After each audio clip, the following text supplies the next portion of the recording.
28 दिसंबर 2020 RRB NTPC first shift exam हो चुका है।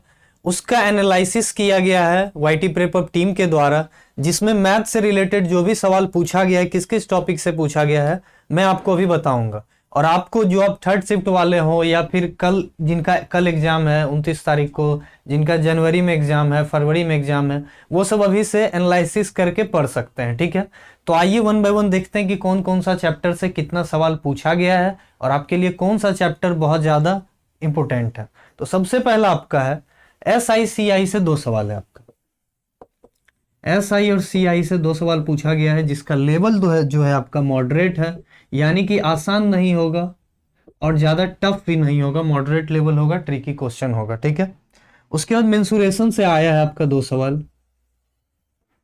मेंसुरेशन से आपका 2 सवाल आया है, जो कि इसका लेवल आपका इजी है, बहुत आसान सवाल आया है। तो एरिया एंड पेरीमीटर से आया होगा। ठीक है, तो वहां से आप देख लीजिएगा, मेंसुरेशन में अगर इजी आया है तो एरिया एंड पेरीमीटर से ही आया होगा, तो इसको एक बार रिवाइज कर लीजिएगा। ठीक है, मेंसुरेशन चैप्टर को अच्छे से एक बार देख लेना। तीसरा है आपका रेशियो एंड प्रोपोर्शन से आया होगा। तो रेशियो एंड प्रोपोर्शन से कितना सवाल आया है? 3 सवाल के लगभग आया है और इसका भी लेवल इजी है। ठीक है, आसान पूछा गया है, तो इसका क्वेश्चन पे प्रैक्टिस कर लें। रेशियो एंड प्रोपोर्शन का जो भी आसान क्वेश्चन है सारा एक बार रिवाइज कर लें। ठीक है, जो भी चैप्टर मैं आपको बता रहा हूं सबको आपको अभी से अच्छे से प्रैक्टिस करना है, अगर आपका एग्जाम 28 के बाद है, मतलब आज के बाद है तो। ठीक है, उसके बाद हाइट एंड डिस्टेंस से भी सवाल पूछा गया। हाइट एंड डिस्टेंस ट्रिगो का ही एक पार्ट है, इससे सवाल आया है 2, और एक क्वेश्चन इजी है और दूसरा क्वेश्चन मॉडरेट लेवल का है। ठीक है, ज्यादा टफ भी नहीं होगा, आसानी होगा, बस थोड़ा सा लैंग्वेज टफ होगा, तो समझना इस क्वेश्चन को। उसके बाद प्रॉफिट लॉस से पूछा गया है आपका सवाल, प्रॉफिट एंड लॉस से। तो प्रॉफिट एंड लॉस से कितना सवाल पूछा गया है? 3, इसका भी लेवल इजी है आपका। ठीक है, उसके बाद अगला है आपका ज्योमेट्री। ज्योमेट्री से आपका आया है 2 सवाल, जिसका कि लेवल एक का इजी है और दूसरे का मॉडरेट है। ठीक है, उसके बाद अगला है आपका नंबर सिस्टम। नंबर सिस्टम से भी सवाल आया है।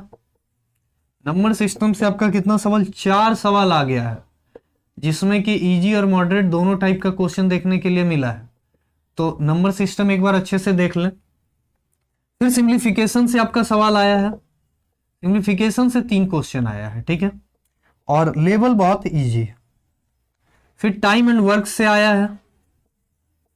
टाइम एंड वर्क से कितना सवाल आया है? तो टाइम एंड वर्क से आपका 2 सवाल आया है, जिसमें कि एक इजी है और दूसरा मॉडरेट है। ठीक है, उसके बाद स्टैटिक्स से भी सवाल पूछा गया है। तो स्टैटिस्टिक्स से 2 सवाल, एक सवाल और बहुत आसान सवाल है।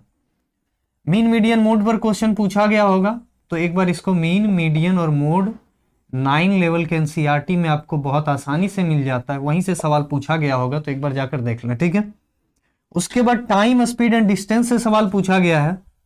टाइम स्पीड एंड डिस्टेंस से, ठीक है, इससे आपका 2 सवाल है और लेवल है आपका इजी। ठीक है, फिर एवरेज से आपका पूछा गया है 1 सवाल और लेवल आपका इजी और मॉडरेट दोनों है। ठीक है, उसके बाद DI भी पूछा गया है। DI पर 3 सवाल पूछा गया है, जिसका लेवल इजी प्लस मॉडरेट है। ठीक है, तो ये है पूरा एनालिसिस मैथ का आपका। ये पूरा एनालिसिस आपको करके आपको दिया गया है, बस इस टॉपिक को अच्छे से कवर करें, 1 बाय 1 सारा देख लें। और इजी मॉडरेट है तो मतलब मिनिमम ना आसान हो ना टफ, ऐसा सवाल बना के देख लें। और आसान जो है मतलब एक बार सारे चैप्टर को, इतना चैप्टर को रिवाइज कर लीजिए, तो आपका कल का जो एग्जाम होने वाला है बहुत ही बेहतर होगा। तो आज के लिए इतना ही, धन्यवाद।